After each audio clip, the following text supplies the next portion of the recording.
ஒரு சின்ன பெண். அவளுக்கு அம்மாதான் உலகம். அவள் அடிக்கடி அம்மாவின் பழைய சேலையை அணிந்து கண்ணாடி முன் நின்று சிரிப்பாள். அம்மா, ஒரு நாள் நான் உனக்கு அழகான சேலை வாங்கித் தருவேன் என்று சொல்லுவாள். ஆனா அவர்கள் வாழ்க்கை சுலபமாக இல்லை. அம்மா தினமும் கடினமாக வேலை செய்தாள். தன் சோர்வை யாரிடமும் காட்டவில்லை. ஒரு நாள் பள்ளியில் எல்லா குழந்தைகளும் புதிய உடைகள் அணிந்து வந்தார்கள். சின்ன பெண் மட்டும் பழைய உடையுடன் நின்று அழுதாள். அந்த இரவு அம்மா தூங்கவில்லை. மறுநாள் காலை அவள் தன் சீலையிலிருந்து புதிய உடை தைத்து மகளுக்கு கொடுத்தாள். மகள் ஆச்சரியமாக கேட்டாள், அம்மா, இது உன் பிடித்த சேலை இல்லையா? அம்மா சிரித்து சொன்னாள், உன் சிரிப்புதான் என் பிடித்தது. ஆ. ஆண்டுகள் கடந்தன.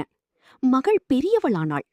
அம்மாவின் பிறந்த நாளில் ஒரு அழகான சேலை வாங்கி வந்து கொடுத்தாள். அந்த நேரம் அம்மாவின் கண்களில் கண்ணீர். அது சந்தோஷ கண்ணீர்.